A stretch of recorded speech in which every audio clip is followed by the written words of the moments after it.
Shalom, welcome to the Jewish View. My name is Rabbi Nachman Simon with the Chabad House of Damar, together with my co-host Mark Ronich of jbiztechvalley.com and Statewide News Service. Well, Rabbi, we have a lot of law enforcement officials from throughout the Capital District on the show. I hope they're not arresting you each Well, they could be prosecuting me or arresting me. They're building a file on me. I'm not sure. Right. But today we also have the police chief of the city of Schenectady, Brian Kilcullen. Welcome to the Jewish View. It's great to have you here.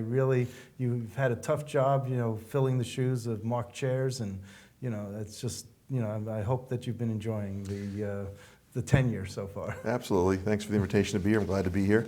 You're right. It's been about 20 months now since I've been chief, I think, and it's fortunately the department was left in a good position. Oh, yeah. We had come a long way from where we've been, and Chief Chairs did an incredible job moving us down the right road, and certainly glad to be positioned to continue us down that road. Because it was rocky before he came in.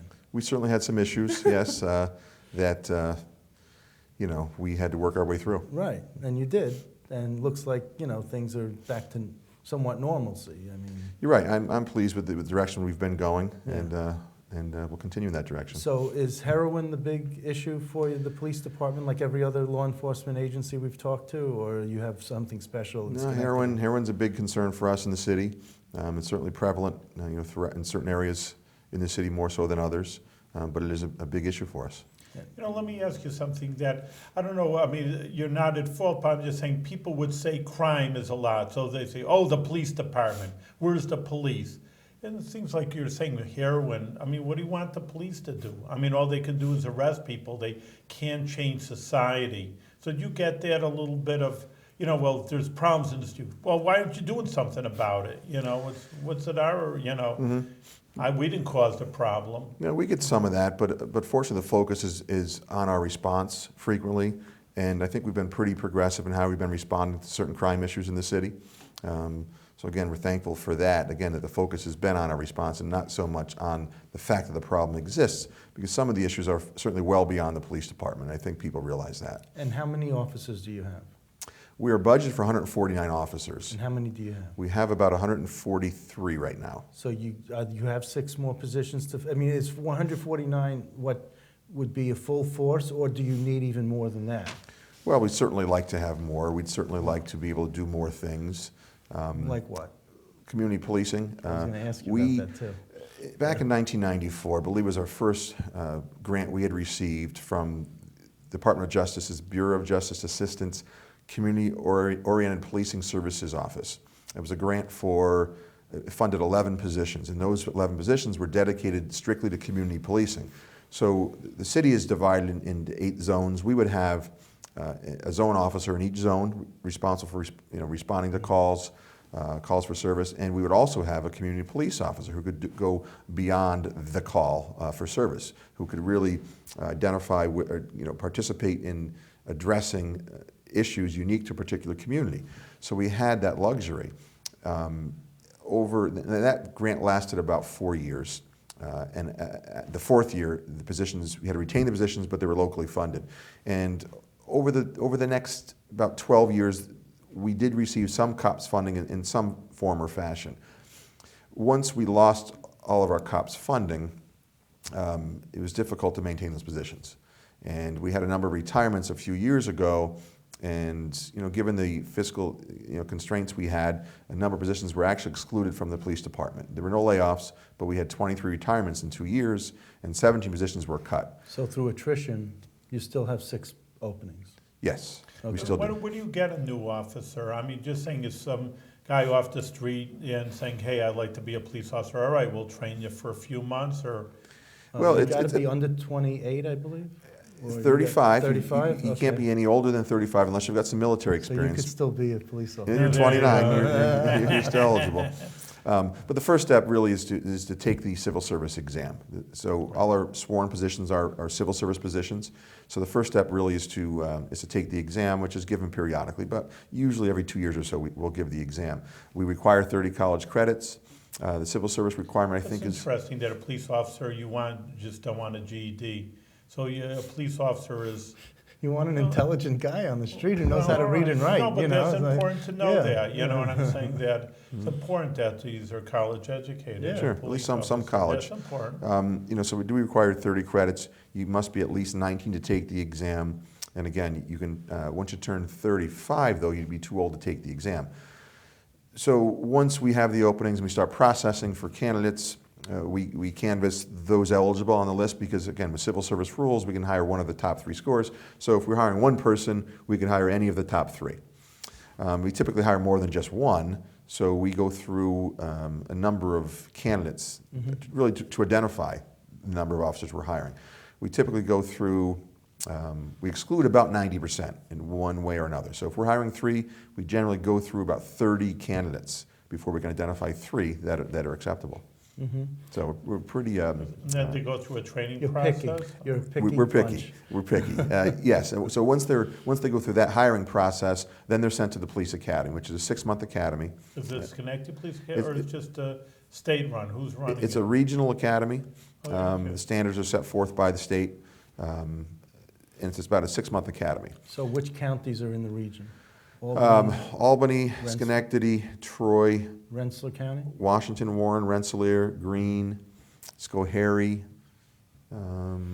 Okay. Might be But missing so some. it's an interesting process. It's not like there's an academy, like a college, and then you say, you know, that who wants to hire me? You know, you don't know what job is. You know, GE doesn't saying, oh, we have a guy, you go to college and we'll hire you afterwards. They look all the college graduates. Okay, who are we going to pick? I mean, so you have your already picked Yes. officers already. They're going there. It's not like go to academy and then Correct. see if you want to go to. It is done that way in some states, but not Not in New here. York generally. It's, again, we'll hire someone and then we'll send them to the academy to be trained. Once they graduate from the academy, assuming they successfully complete the requirements, we'll put them through a field training program, which is really about 11 weeks that a recruit officer will spend with a veteran officer. Okay, so they've learned the basics, they've learned some of the requirements, some of the laws, some of the techniques, some of the tactics, and then they'll kind of see it firsthand, and then they'll have to exhibit kind of their proficiency in some of the things they've learned. Yeah, because at you the got to academy. take exams, and you still have to learn how to drive like a policeman, Sure. which is different from driving like you got to take the shooting. You know, you Right, gotta that's get all at the academy. That's all at the academy, right. So are there other special, you got to know how to deal with a canine unit or canine? Yes, again, You know, because there's special training that goes with dealing with just a canine? correct. Our canine handlers, you know, we have 3 canine handlers permanently assigned to handle one of our dogs. But you're right, the officers coming out of the academy will need to know how to interact with the officer who's a canine handler, what the dog's capabilities are, Right. what kind of restrictions there are on the officer responding together. So are the 3 dogs replacing any of those 6 openings that you have? I mean, do they- No, They don't get paid Well, in they don't get paid, but I mean, is it, you know, I mean, because they can still sniff out drugs and guns and Sure. they're trained for that. So, they can. You know, that does cost something to It have does. a dog on The dog tends to be a force multiplier for us, so that certainly helps us. Yeah. As far as the cost, there are a number of grants out there that we've been able to take advantage of to support our canine program. How many civilians do you have in the police force? Well, we have about 50 right now, civilians. That's in a number of capacities. Our crossing guards, our clerical staff, our identification clerks, our Dispatcher? dispatch function recently transferred to the county. Oh, So up until May of this year, we did employ dispatchers right at the police station. Our communication center was right at the police station. We employed about 20 dispatchers, really to hand, 24/7, 365 days a year. did they move over to the county or They did did. they get axed? Is that They moved over. all No one lost over? their job. Is that everywhere, the region? I mean, is That's a that county. only Schenectady? It's Schenectady County. So, prior to really May of this year, we employed dispatchers to dispatch for Schenectady Police and Fire. Town of Niskuna employed dispatchers to do the same. Now- Town of Rotterdam, town It's of now Glenville. all county. Well, that's what the governor's talking about with synergy of services and, combining and being more efficient. Right, And I think this works. right, and this was made possible through a grant through the Department of State a number of years ago. First to do the study, and then to make it happen. Let me ask you, is it, I mean, a police officer, I'm just trying to get a general idea. It's probably harder in Schenectady, but tell me if I'm wrong, because I don't have statistics. I think the crime rate may be higher in Schenectady. Maybe you hear on the radio, and our reporter here, Mark, he knows more about that. But, you hear about where things, but maybe you have statistics. But, to be a police officer in a crime-ridden area is harder than being in a very nice suburb and where you don't see so much crime. It's more difficult for the police officer. It's a different type of policing. There's certainly a different dynamic. We tend to be a little busier responding to calls for service, and unfortunately, we do less of things that we'd like to do, like community policing. But we in Schenectady, we respond to about 80,000 calls for service a year. That's a lot. That's a lot of calls. And again, that's both calls for service and self-initiated calls, Right. Traffic stops, so How it's many everything. residents do you have in the city of Schenectady? About 66,000. So it's more than one per resident. It is, it is. So you have the usual suspects sometimes, We do. You certainly this have the is usual Sally on the phone. suspects. Oh my gosh. Absolutely. Okay. We do, right, I mean- even the dispatchers get to know some of those we serve. Wow. On a national level, and we talk about, Mark and I have many, police officers on the show, that they have like paramilitary equipment, Oh. like in Albany County. And, again, to bring up a very difficult situation, what happened in Ferguson, Missouri, and some people saying the police overreacted, or they're using military equipment for a bunch of citizens that don't even have guns. So it's a very, sensitive issue, where you want to, you could say yourself, who knows if a terrorist attack would come in, and then what's the police was supposed to do, go with handguns going against, God forbid, but listen, it happens all over the world. India, a bunch of guys come in and they take over a house with rifles. So, you want the police to be adequate over, they don't want to be, then the other side of the coin, and I'm not advocating any one position, but may wanted to hear what you have to say. On the other hand, just, hey, listen, they're a police force. They don't have to have tanks and machine guns all over. But maybe they do. Who knows what's going to happen? Well, you certainly want to be prepared for any situation. But in reality, you most likely will probably lack some resources to deal with every situation. So generally, some of the smaller departments don't have all the resources you're referring to, but rely on the larger agencies that where it'd be more likely for those agencies to actually need those resources. So in Schenectady County, we have what we refer to as our Special Operations Squad. That particular unit has more than just the handgun that our patrol officers carry. They have other types of weapons, and smaller agencies on occasion would ask us to assist them in executing a search warrant. They don't have those resources. So, regionally, I think it makes sense. I think it makes sense to have more resources than one particular agency can necessarily afford or sustain. The issue in Ferguson, I'm not sure whose resources they were, but they're necessary sometimes. None of us were there. It's difficult to assess a situation from a distance. But again, I think it's you want to be prepared for anything. Now, the officers in Schenectady, Schenectady's not on the top terrorist list, of any organization. You have to be prepared. You have to be GE prepared. is right there. But you don't want to have to spend money that you're not going to use equipment on money. Right. Do you have marine equipment or? There was a program where, when there was some federal government, some military equipment being decommissioned, that it was being distributed throughout the country. Some vehicles, I think that you've probably seen, you're probably referring to. We don't have any of those vehicles. Right. But you have the Mohawk River, and do you have a marine, like a boat or something, or any marine? The city does have a boat that we share with the fire department. Okay. I'm just asking. We don't have an actual marine unit. Okay. We haven't had the need, really to deploy resources onto the river. On the occasion where we've had to send someone out, it's typically been to assist the fire department with some sort of type of rescue or medical situation. The reason I'm asking is because I didn't realize that New York State has a larger military, the largest military in the United States, other than the You're talking federal National government. Guard, is that what you're saying? More than the National Guard. I mean, we have resources, you might say, that in this state that you would never. You're saying it's either police or National Guard. Who are you? No, in terms of equipment, in terms of the types of trucks, in terms of the Really? types of guns, in terms of the types of weaponry or ammunition, and just everything that goes from soup to nuts that deals with law enforcement. We have the New York City ninth, or New York State? the New York State. We have the largest, number of resources next to the federal government. We have absolutely, I don't know if you knew that, but Yeah. it's just incredible. Well, your commissioner, the former Sure.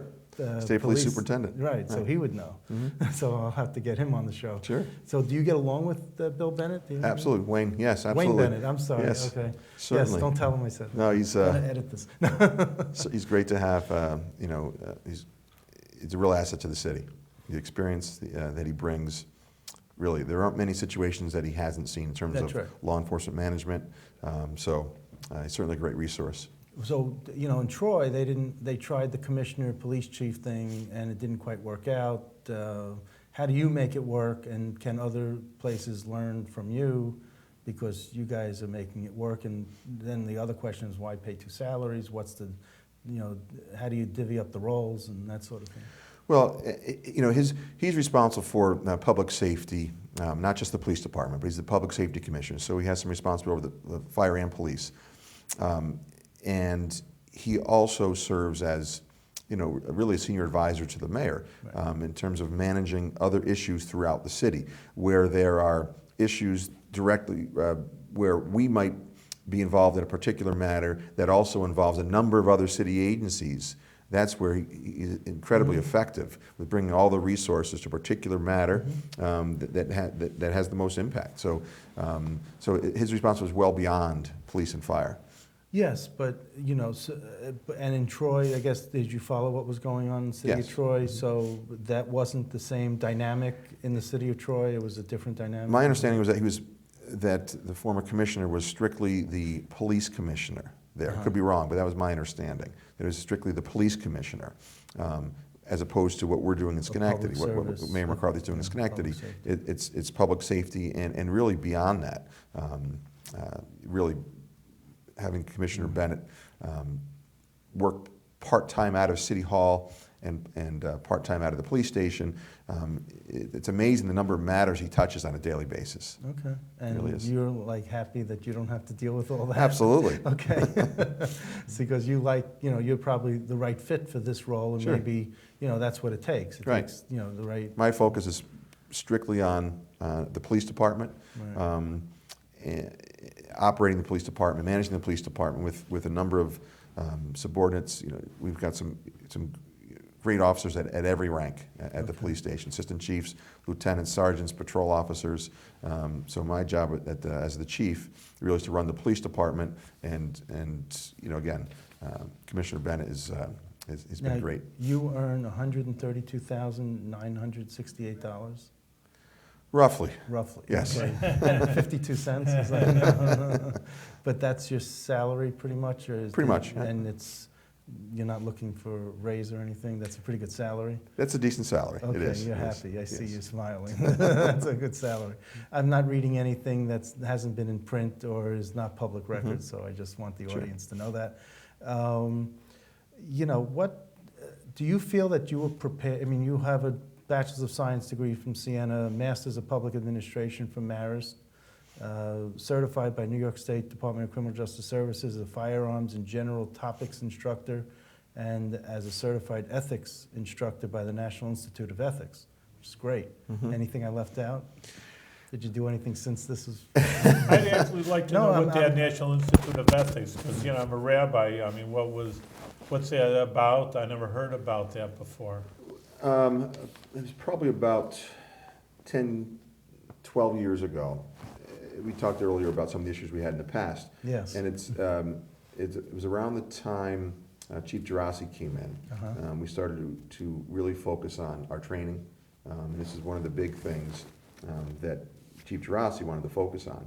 So I believe it was the Division of Criminal Justice Services sponsored training being conducted by the National Institute of Ethics.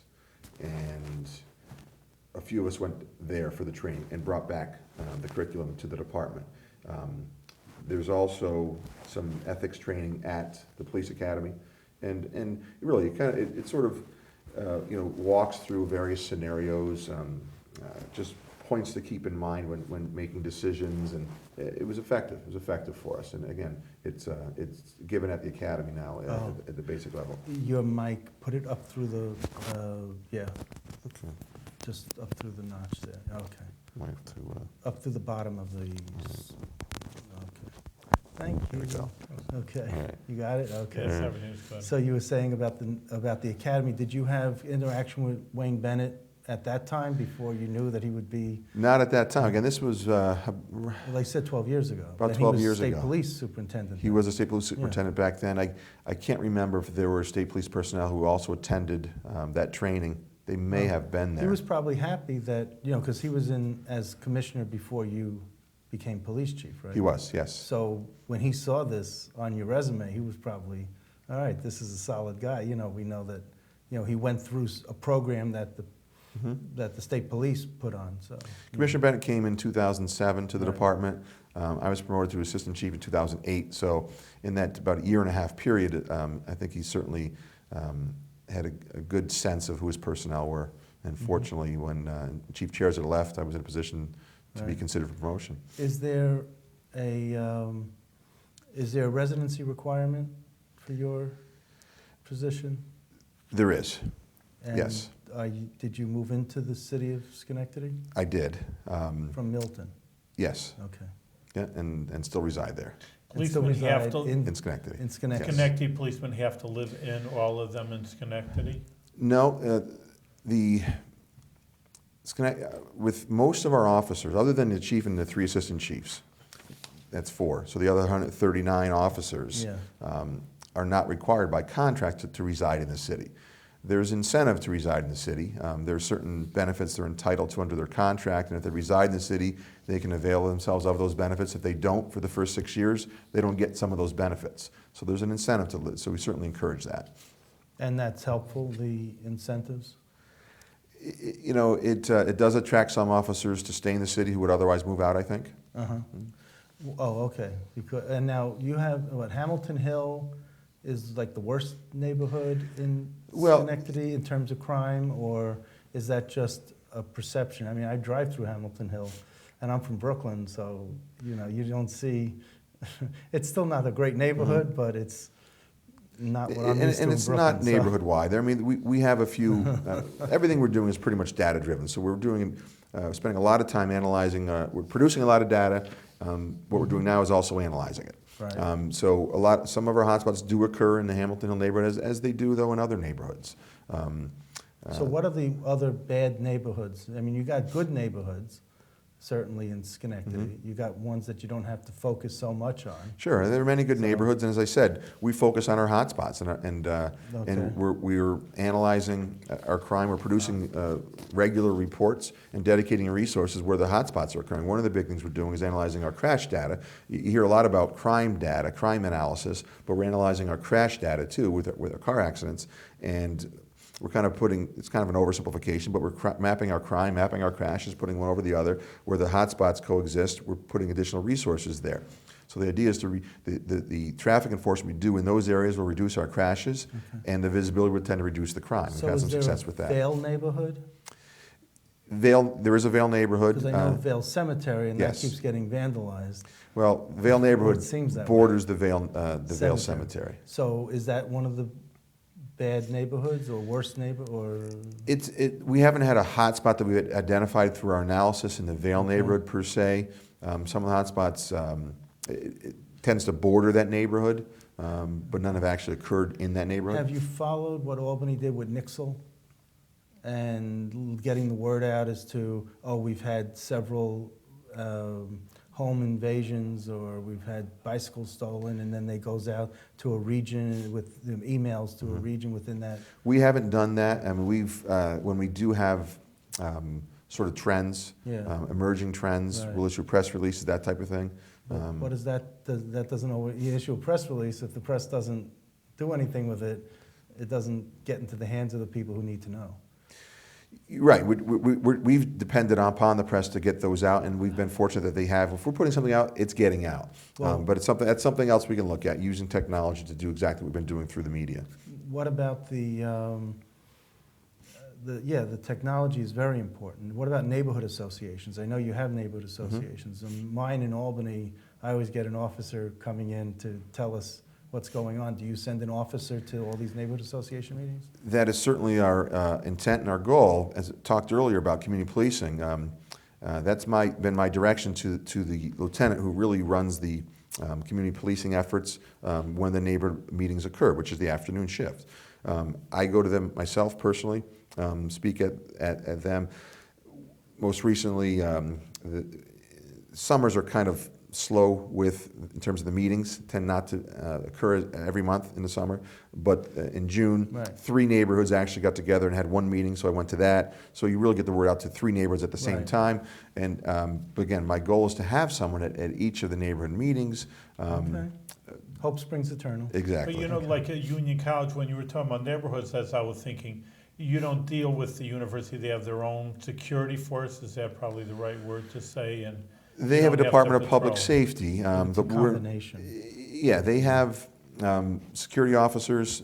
They also have some, I believe, peace officers who actually might have arrest powers on campus for certain things. But we work closely with Union College, very Okay. closely. So I got to ask you this. I don't want to make it a big deal, but you know, in 2010, you had a big issue with your family, with your wife. Mhm.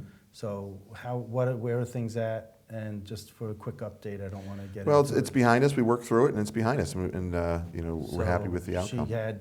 She was arrested for drug possession. Yes, You called it in. yes, And is she off of drugs or? yes. We're happy with the outcome. And you're still of that matter. married? Yes. Good.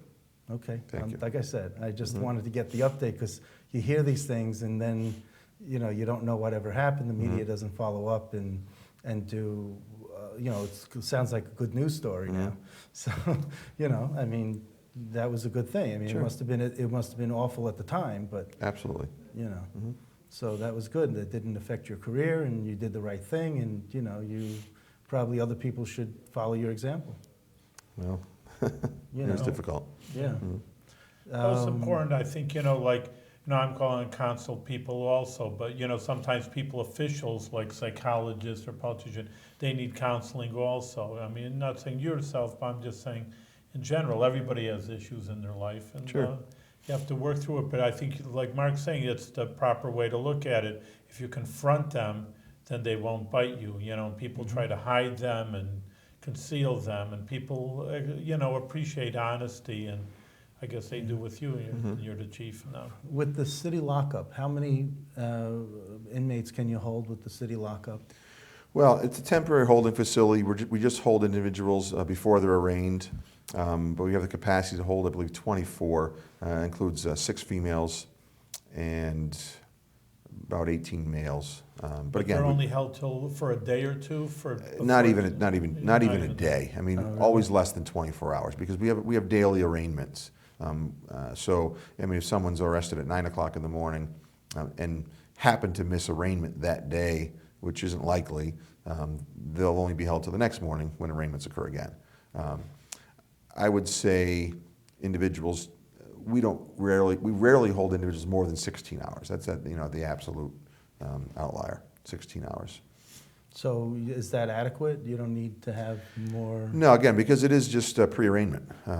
We arrest generally about 100 people a week.